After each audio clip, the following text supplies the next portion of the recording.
नमस्कार दोस्तों, स्वागत है हमारे यूट्यूब चैनल पर आपका। सर्व मंगल मांगल्ये शिवे सर्वार्थ साधिके शरण्य त्र्यंबके गौरी नारायणी नमस्तुते। दोस्तों, सावन मास के मंगला गौरी व्रत की आप सभी को शुभकामनाएं। जैसे सोमवार का व्रत करते हैं भगवान शिव की कृपा पाने के लिए, वैसे ही मंगला गौरी का व्रत करते हैं हम माता गौरी का आशीर्वाद प्राप्त करने के लिए। ये व्रत करने से माता गौरी का आशीर्वाद प्राप्त होता है, माता पार्वती की कृपा प्राप्त होती है। माता गौरी का व्रत करने से अखंड सौभाग्य की प्राप्ति होती है। अगर सौभाग्यवती महिलाएं इस व्रत को करती हैं तो उनका वैवाहिक जीवन बहुत सुखमय होता है और दाम्पत्य जीवन भी बहुत सुखमय होता है और अखंड सौभाग्य की भी प्राप्ति होती है। पति की बच्चों की आयु लंबी होती है और घर परिवार में सुख समृद्धि बनी रहती है। इसी तरह से यह व्रत कुंवारी कन्याएं भी धारण करती हैं। मन चाहे जीवन साथी की कामना से या पर सुयोग्य वर की कामना से। यह व्रत करने से शीघ्र विवाह की कामना भी पूर्ण हो जाती है, इसलिए यह व्रत कुंवारी कन्याएं भी व्रत कर सकती हैं। कुंडली में अगर किसी भी तरह का मांगलिक दोष है, मंगल दोष है, उसकी वजह से अगर आपके विवाह में परेशानी आ रही है, आपके वैवाहिक जीवन में, दाम्पत्य जीवन में कोई भी परेशानी आ रही है, तो इस तरह से आप मंगला गौरी का व्रत करके और माँ मंगला गौरी की विधि विधान से पूजा करके आप उनकी कृपा प्राप्त कर सकती हैं। ये व्रत करने से भी किसी भी प्रकार की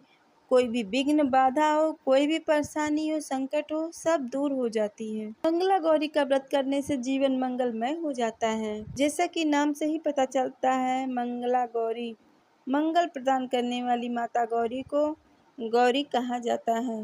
मंगला गौरी के स्वरूप में माता पार्वती की ही पूजा की जाती है। जैसे कि हम सोमवार के दिन माता गौरी और भगवान शिव की पूजा करते हैं, उसी प्रकार से हम माता गौरी और भगवान शिव की भी मंगला गौरी के दिन भी उनकी विधि विधान से पूजा करते हैं। तो आज की वीडियो में आप जानेंगे माता मंगला गौरी की विधि पूजा कैसे की जाती है। अगर आप व्रत धारण करने चाहते हैं तो व्रत की नियम क्या होते हैं, व्रत की पूजा विधि क्या होती है, किस प्रकार से आपको व्रत धारण करना है, क्या खाना है, क्या नहीं खाना है, व्रत का पालन आपको कब और कैसे करना है। मंगला गौरी आप व्रत करते हैं, बीच में पीरियड्स आ जाते हैं, तो ये व्रत किस प्रकार से करना है, जो भी जानकारी है, संपूर्ण जानकारी आज को आपकी इस वीडियो में मिल जाएगी। तो दोस्तों, वीडियो को अंत तक जरूर देखिएगा।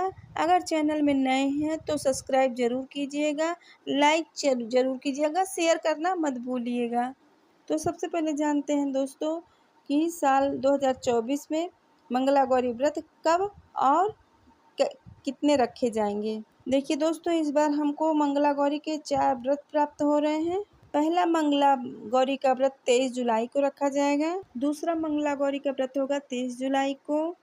तीसरा मंगला गौरी का व्रत रखा जाएगा 6 अगस्त को 2024 को और आखिरी मंगला गौरी व्रत होगा 13 अगस्त 2024 को। इस प्रकार से साल 2024 में 4 मंगला गौरी का व्रत रखा जाएगा। अब देखिए मंगला गौरी व्रत के नियम क्या होते हैं। बहुत से स्थानों पे यह नियम अलग अलग प्रकार से होते हैं। कई स्थान पे जितने सावन के महीने में जितने मंगलवार आते हैं उतने ही व्रत किए जाते हैं, फिर उसी साल उसका उद्यापन भी कर दिया जाता है उस व्रत का। फिर अगली बार अगर आप व्रत करना चाहें तो अगले सावन में फिर से आप यह व्रत शुरू कर सकते हैं। और कई स्थानों पर यह मंगला गौरी व्रत सावन से शुरू करके 16 व्रत किए जाते हैं। जिस प्रकार से हम 16 सोमवार का व्रत करते हैं, उसी प्रकार 16 मंगला गौरी का व्रत भी किया जाता है। 16 मंगलवार व्रत करने के बाद 17वें मंगलवार को इस व्रत का उद्यापन किया जाता है। और कई स्थान ऐसे भी हैं जहां इस व्रत को एक सावन से शुरू करके इसको पूरे 5 साल तक यह व्रत किया जाता है। मतलब इसका प्रत्येक सावन को इस व्रत को करते हैं और प्रत्येक सावन में इस व्रत का उद्यापन करके हर एक साल इसको 5 साल तक लगातार इस व्रत को किया जाता है। तो दोस्तों, ये व्रत का नियम हर जगह अलग अलग ही होता है। जैसे आपके देश की परंपरा है, जैसा आपको अच्छा लगे आप वैसा ये व्रत धारण कर सकते हैं। आप चाहे तो 16 मंगलवार का व्रत कर सकते हैं और आप चाहें तो हर सावन इसका व्रत करके इसका उद्यापन कर सकते हैं। व्रत की पूजा विधि नियम एक ही प्रकार की होती है, बस व्रत की संख्या बदल जाती है अपने परिवार के, अपने क्षेत्र के नियम के अनुसार। ये तो आपके क्षेत्र में किस प्रकार से होता है उस प्रकार से आप करेंगे। तो व्रत की पूजा विधि और नियम क्या होते हैं आइए ये जानते हैं। सावन मास के मंगलवार से ही पहले मंगलवार का व्रत आप मंगला गौरी का व्रत आप कर सकते हैं। मान लीजिए आप किसी कारणवश पहले मंगलवार को नहीं कर पाते हैं तो दूसरे मंगलवार को कर सकते हैं। जिस मंगलवार को आपको व्रत करना है उस मंगलवार को आप प्रातः जल्दी उठिए, नित्य कर्मों से निवृत्त होकर आप स्नान कीजिए, साफ स्वच्छ वस्त्र धारण कीजिए। इस दिन आपको लाल वस्त्र धारण करके माता गौरी की पूजा करनी चाहिए। ये व्रत हम सौभाग्य के लिए धारण करते हैं और अखंड व्रत सौभाग्य के लिए हम यह व्रत करते हैं। इसमें हमें लाल रंग का वस्त्र धारण करके ही पूजा करनी चाहिए। इसमें भगवान भोलेनाथ और माता पार्वती की संयुक्त रूप से पूजा की जाती है। तो स्नान करने के बाद सबसे पहले आप भगवान सूर्य नारायण को जल दीजिए। अपने घर के मंदिर में आकर शुद्ध घी का एक दीपक जलाइए और अपने व्रत का संकल्प ले लीजिए। संकल्प लेना किसी भी व्रत का अत्यंत आवश्यक पाठ है। अगर किसी व्रत को हम संकल्प लेकर नहीं करते हैं तो उस व्रत का हमको पूरा फल नहीं प्राप्त होता है। इसलिए पहले व्रत का आप संकल्प ले लीजिए। जिस प्रकार से आप ये व्रत करना चाहते हैं उसी प्रकार से आप व्रत का संकल्प लेके आप व्रत कर सकते हैं। सबसे पहले आपको दाहिने हाथ में जल पुष्प अक्षत लेकर आप उसमें एक सिक्का डाल लीजिए। उसके बाद भगवान भोलेनाथ और माता पार्वती को साक्षी मानकर आपको व्रत का संकल्प लेना है। सबसे पहले आप अपना नाम बोलिए, गोत्र बोलिए, अपने स्थान का नाम बोलिए और उसके बाद अपनी प्रार्थना माता गौरी से कहिए, हे माता गौरी, मैं इस कामना के लिए आपका मंगला गौरी व्रत कर रही हूँ, मेरी ये कामना पूरी हो। आप कामना बोलकर माता गौरी से प्रार्थना कीजिए।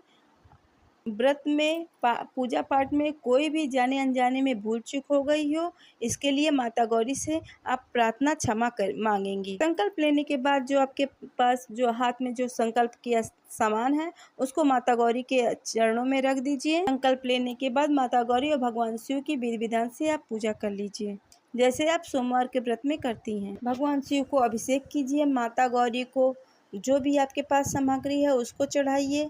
अगर आप चाहें तो अलग से चौकी भी इसकी लगा सकती हैं। जहाँ पर आपके मंदिर में माता गौरी भगवान शिव विराजित, आप वहाँ पर भी पूजा कर सकती हैं। अगर आप घर में चौकी लगाती हैं तो लाल वस्त्र बिछाकर माता गौरी और भगवान शिव की प्रतिमा रखकर उसी चौकी पर फोटो या जो भी आपके पास है वो वहाँ रखकर सामने शुद्ध घी का आप दीपक जलाइए। फिर उसके बाद धूप दीप अक्षत से आप भगवान की पूजा कीजिए। पुष्प, भगवान शिव की पूजा में आपको भांग, धतूरा, बेलपत्री सब एक एक चीजें आपको भगवान भोलेनाथ को अर्पण करनी है और माता गौरी को लाल गुड़हल के पुष्प अर्पित करने हैं। अब मंगला गौरी में व्रत में एक नियम होता है षोडशोपचार पूजा, मतलब 16 उपचारों से माता गौरी की पूजा। माता मंगला गौरी के व्रत में 16 सामानों की पूजा की जाती है।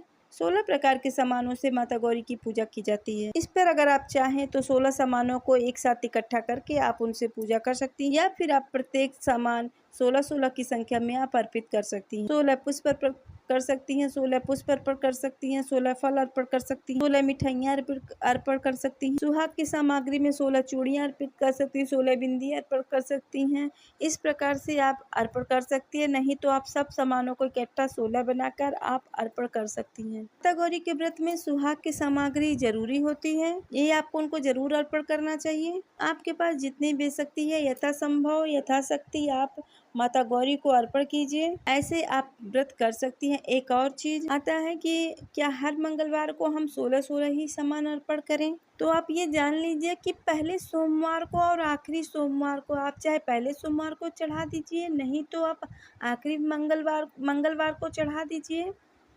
इसमें 16 सामानों की संख्या एक बार करनी है। अगर आपके पास शक्ति है तो आप हर मंगलवार को ये सामान चढ़ा सकती हैं। नहीं सकती है तो आप केवल पहले या आखिरी मंगलवार को ये सब सामानें चढ़ा सकती हैं। उसी से माता की पूजा आप कर सकती हैं। नहीं तो दूसरे मंगलवार को आप केवल चूड़ी सिंदूर बिंदी ही मेन होता है, ये आप माता गौरी को जरूर अर्पण करें। तो पूरी डिब्बी नहीं तो उसमें से आप कुछ भी निकाल के आप माता गौरी को अर्पण कर दीजिए, तब भी चल जाएगा। कोई ऐसा नियम बंद नहीं है कि आप 16 सामानों के बगैर आप माता गौरी की पूजा नहीं कर सकती हैं। लेकिन आपके पास अगर सामर्थ्य है, सामान आपके पास उपलब्ध है, अगर आपकी इच्छा कि हर मंगलवार को आप 16 सामान माता गौरी को अर्पण करेंगे या 16 की संख्या में सभी चीजें अर्पित करें, तो आप ये भी बिल्कुल कर सकती हैं। इसको भी श्रेष्ठ ही माना जाए। आप सुबह के समय जब माता गौरी की पूजन कर रही हो हो तो षोडशोपचार की ना करके आप पंचोपचार भगवान शिव की पूजा, माता गौरी की पूजा कर सकती हैं। बस संकल्प लेकर ही आप पूजा करें। मंगला गौरी के व्रत में जो विशेष पूजा होती है वो शाम के समय की जाती है। शाम की पूजा में ही सुहाग की सामग्री अर्पण की जाती है। अच्छी तरह से विधि विधान से माता गौरी की पूजा की जाती है और 16 बातियों वाला माता गौरी को दीपक प्रज्वलित की जाती है। मान्यता है कि 16 बातियों वाला दीपक आटे का बनता है, उसी में 16 बातियां डालकर और माता गौरी के सामने ही प्रज्वलित की जाती है। मतलब एक बाती नहीं जलाई जाती है, 16 बातियों को एक साथ जलाया जाता है। उसके बाद माँ की आरती की जाती है। देखिए, अगर आप आटे का दीपक नहीं बना पाते हैं तो आप मिट्टी का दीपक या आपके घर में कोई भी दीपक है उसमें 16 बत्तियां लगाकर आप दीपक लगा दीजिए। थोड़ा बड़ा दिया आप लीजिए ताकि 16 बातियां उसमें आ जाएं और आप माँ का आरती जो है उसी दीपक से कर पाएं। क्या 16 बाती का दीपक प्रत्येक मंगलवार को जलाना उचित है? देखिए दोस्तों, मंगलवार के व्रत में 16 बातियों का दीपक जलाया जाता है, तो आप पतली पतली मौली वाला भी ले सकते हैं और उसको 16 बाती बनाकर, मौली की बाती 16 बनाकर आप उसको जला दीजिए। दोस्तों, अगर किसी भी प्रकार से अगर आप नहीं जला पाते हैं तो एक बाती का दीपक भी जलाकर आप माता गौरी की पूजा कर सकती हैं।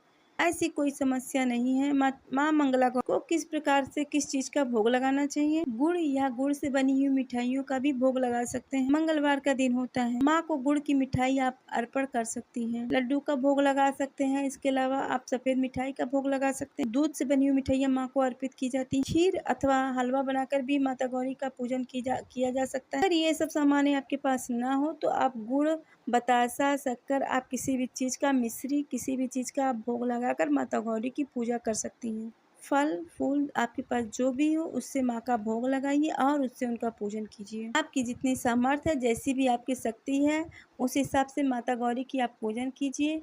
इससे माता गौरी, माँ जगदम्बा भवानी प्रसन्न होती हैं। किसी भी प्रकार की परेशानी हो उससे मुक्ति मिल जाती है। सुख, संपत्ति, सौभाग्य, संतान, समस्त प्रकार की कामनाएं माँ मंगला गौरी की पूजन से पूर्ण होती हैं। यह व्रत धारण करने से पूर्ण हो जाती है। तो अगर आप व्रत नहीं कर पाती हैं तो आप इसी प्रकार से पूजा भी माता गौरी की कर सकती हैं। बात करें मंगला गौरी के व्रत में आपको क्या खाना चाहिए, क्या नहीं खाना चाहिए। देखिए, मंगला गौरी का व्रत अगर आप धारण करती हैं तो आपको दिन में फलाहार करना चाहिए। कई भक्त होते हैं जो माता मंगला गौरी का व्रत दिन में करते हैं और शाम को फलाहार करके ही तोड़ते हैं, और कई व्रत होते हैं कि मीठा अनाज खा करके व्रत का पालन करते हैं, और कई भक्त ऐसे होते हैं जो मंगलवार को अनाज ना खा करके बुधवार को ही सुबह उठकर स्नान दान करके माता गौरी की पूजा करके तब व्रत का पारण करती हैं। अगर आप मंगलवार को व्रत का पालन करते हैं तो कोई बात नहीं।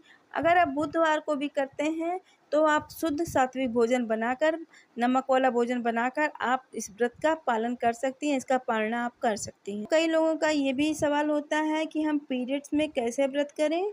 अगर आप पीरियड्स में हैं तब भी ये व्रत आप कर सकती हैं। सिर्फ आप पूजा नहीं कर सकती हैं, मानसिक रूप से आप बैठ के पूजा भी कर सकती हैं बिना कुछ किसी सामान को टच किए भी। अगर आप व्रत कर रही हैं, मानसिक पूजा कर रही हैं, तो आप व्रत की कथा, पूजा संबंधित जप जो भी है आप मोबाइल पर भी सुन सकती हैं। पीरियड्स में भी आपको नियम पालन उसी प्रकार से करना है। इस प्रकार से आप पूजन हमेशा करते हैं, उसी प्रकार से आपको पीरियड्स में भी इस व्रत का पालन करना है। भोजन और फलाहार करना, बस आपको पूजन नहीं करनी है। मानसिक रूप से आप पूजा कर सकते हैं, इस बात को आपको ध्यान रखना है। तो कई लोग कहते हैं कि पीरियड्स में अगर हम व्रत करें तो क्या ये व्रत गिना जाएगा? हाँ, बिल्कुल गिना जाएगा। अगर व्रत आप करते हैं, नियम से करते हैं, तो ये व्रत जरूर गिना जाएगा। मंत्र का जाप करते हैं, मोबाइल पर कथा इत्यादि सुनते हैं, तो निश्चित ही आपका ये व्रत गिना जाता है। इसमें कोई भी संशय नहीं है और आपको कोई भी संशय नहीं करना चाहिए। देखिए दोस्तों, अगर आप बात आता है कि आप मंगला गौरी का व्रत उद्यापन कैसे कर सकती हैं, तो देखिए दोस्तों, अगर आप सावन में कर रही हैं तो जितनी भी संख्या में माता गौरी का व्रत करना है, 5, 16, आपको जितनी भी संख्या में व्रत करना है उस व्रत का आप उद्यापन शुरू में ही ले लीजिए। संकल्प आप ले लीजिए। जब आपके व्रत की संकल्प पूरी हो जाती है तब आपको व्रत का उद्यापन करना होता है। तो जिस दिन आपको उद्यापन करना है, जिस दिन आपके व्रत की पूरा हो जाता है। संख्या, उद्यापन के समय आप किसी ब्राह्मण को भी बुलाकर पूजा कर सकती हैं, इसका उद्यापन करवा सकती हैं, फिर स्वयं से भी कर सकती हैं। उद्यापन वाले दिन पूरी विधि विधान से माता गौरी की पूजा कीजिए। आप ऐसा कीजिए कि हर सामान आप माता को अर्पित कर पाए। अगर आप सामर्थ्यवान हैं तो आप कोशिश कीजिएगा कि 16 प्रकार के सामान माता को अर्पित करें। 16 प्रकार से फल, मीठा, 16 प्रकार श्रृंगार के सामान और विधि विधान से माता की पूजा करने के बाद माता की आरती कीजिए, क्षमा प्रार्थना कीजिए। व्रत में पूजा पाठ में किसी भी प्रकार से आपसे भूल चूक हो जाती है तो उद्यापन वाले दिन पूरे सच्चे मन से माता गौरी से क्षमा प्रार्थना कीजिएगा। आप उनसे क्षमा मांगिए कि हे माँ, मैंने आपकी जो भी पूजा पाठ की हो आप उसे स्वीकार कीजिए और कोई भी भूल चूक हमसे हुई हो तो उसके लिए हमें क्षमा। सदा ये कृपा मुझ पे और मेरे परिवार पे बनाए रखिएगा। इस प्रकार से आप माता गौरी से प्रार्थना कीजिए। अंतिम दिन आपको हवन भी करना चाहिए। एक छोटा सा हवन आप अपने घर में कर सकते, जैसे कि आप गाय के गोबर को प्रज्वलित करके उसमें 8 आहुति माँ के मंत्रों के द्वारा उसमें दे सकते हैं। ओम उमा महेश्वराय नमः या माता गौरी का कोई भी मंत्र आपको जो जानती हूँ उसमें आप कर सकती हैं। हवन करने से व्रत में पूजा में पूर्णता हो जाती है। तिल, घी, चीनी से आपको माता गौरी की आहुति देनी चाहिए, उनका हवन करना चाहिए। व्रत में पूजा में अगर किसी भी प्रकार की कमी होती है तो पूरी हो जाती है हवन कर देने। अंतिम व्रत में जब इसका समापन होता है तो हवन हमें जरूर करना चाहिए। इसके बाद 16 सुहागिन महिलाओं को अंतिम दिन आपको भोजन कराना चाहिए। फिर 16 ना मिले तो क्या करनी चाहिए, फिर जितनी भी संख्या में आपको मिली हो उतने को आप सुहाग के सामान देकर 5, 7, 11 आपको जितनी भी मिल जाती हो आप उतना बैठाकर आप उनको भोजन कराइए, तिलक लगाइए, उनको श्रृंगार का सामान दीजिए। यही ज़्यादा श्रेष्ठ माना जाता है। आपको जितने भी मिल जाए आप उतने बैठाकर आप उनका पूजन करके आप उनको भोजन करा के उनको सुहाग की सामग्री अर्पण की। जो सुहागिन महिलाओं को आप भोजन करवाती है उसमें खीर आपको अवश्य रखना है। तो विधि विधान से व्रत धारण करके आप अंतिम मंगलवार को व्रत का समापन कर सकती हैं, इसका उद्यापन कर सकती हैं। अगर आप मंगलवार का व्रत सिर्फ सावन के महीने में करते हैं, ऐसे में आप चौथे मंगलवार को व्रत का समापन पूर्ण आहुति करके आप कर सकती हैं, यानी कि हवन करके आप कर सकती हैं। उद्यापन की विधि यही होती है, चाहे आप 16 करें, चाहे आप 4 या 5 करें, जितने भी सावन में आते हैं उतने करें। उद्यापन और पूजा की विधि यही होती है। ठीक है, इस बार आपको 23 जुलाई को बहुत ही सुंदर और दुर्लभ संयोग प्राप्त हुए हैं। द्वीप पुष्कर योग का मतलब ये है कि इस में आप अगर कोई भी कार्य कर रहे हैं, कोई भी पूजा पाठ विधि विधान कर रहे हैं तो इसका आपको दुगना लाभ मिलेगा। पूजा पाठ करते हैं, जब हवन कर मंत्र करते हैं तो इसका आपको दुगना फल प्राप्त होगा। पुष्कर योग का प्रारंभ हो रहा है 23 जुलाई 5 बजकर और समाप्त होगा 10:23 पर, मतलब 4 घंटे 26 मिनट तक आप द्वीप पुष्कर योग में पूजा पाठ करके आप इसका दुगना फल प्राप्त कर सकती हैं। आप इसमें कोई भी कार्य करते हैं तो इसका आपको दुगना फल प्राप्त होगा। आप माता मंगला गौरी भगवान शिव की विधि विधान से पूजा कर लीजिए। आपकी किसी भी प्रकार की कामना हो निश्चय ही पूरा होगी। ये उपाय कोई भी कर सकता है, पुरुष भी कर सकती है, महिला भी कर सकती है, लड़के या लड़कियां कोई भी व्रत कर सकती हैं, कोई भी किसी भी कामना से कर सकते हैं। पहले तो भगवान माता गौरी या भगवान शिव की विधि विधान से पूजा करनी है। इसके बाद 16 पुष्प लेने हैं आपको, गुलाब के या गुड़हल के जो भी आपको मिल जाए, और इन 16 पुष्पों की आप माला बना लीजिए। ये माला आपको माता गौरी माता मंगला को आपको अर्पण करनी है। इसके बाद माता गौरी को सफेद मिठाई की भोग लगानी। एक पान के पत्ते पे लौंग, इलायची, सुपारी और 1 का सिक्का रख के सामने अर्पण कीजिए और अपनी कामना को पूर्ण करने के लिए माता से प्रार्थना कीजिए। कामना आपकी कोई भी हो सकती है, संतान प्राप्ति के लिए कोई भी कामना हो सकती है। माता से हाथ जोड़कर आप प्रार्थना करिए कि माँ हमारी कामना, ये कामना से मैंने ये व्रत किया था, आप मेरी मनोकामना अवश्य पूरी करेंगी। कोई भी प्रार्थना हो, धन प्राप्ति की हो, सुख सौभाग्य के लिए, अखंड सौभाग्य के लिए, किसी भी तरह की कोई कामना हो, माता गौरी अवश्य पूरा करेंगी। जीवन में सफलता पाना चाहते हो, लड़कियां अच्छे वर की कामना हो, जीवन साथी अच्छा हो, किसी भी कामना से आप ये व्रत कर सकती हैं। अपनी मनोकामना पूर्ण करने के लिए 16 बातियों का अवश्य आपको दीपक प्रज्वलित करना है। 16 बातियों के दीपक से माँ की आरती आपको करनी है। आरती में कौन सी आरती गाएं आपको पता होना चाहिए। माता गौरी की आरती में आप जय माँ अम्बे गौरी की आप आरती कर सकती हैं, उसके साथ साथ भगवान शिव की भी आप आरती कर सकती हैं। आरती पूर्ण करने के बाद आपको क्षमा प्रार्थना जरूर करना है। अपनी कामना को पूर्ण करने के लिए ही प्रार्थना करनी है। किसी प्रकार की भी जाने अनजाने में जो भी गलतियां हो जाती है उसके लिए भी हमको प्रार्थना कर लेनी। सुबह 5:57 से ये द्वीप पुष्कर योग सुबह हो रहा है, इसका शुरुआत हो रहा है। इसके पहले आप लोग स्नान कर लीजिए। 6 बजे से लेकर आप ये उपाय कभी भी कर सकते हैं 10:30 बजे तक। ये उपाय आप घर में भी कर सकते हैं, आप बाहर मंदिर में जाकर भी कर सकते हैं, जैसी भी आपकी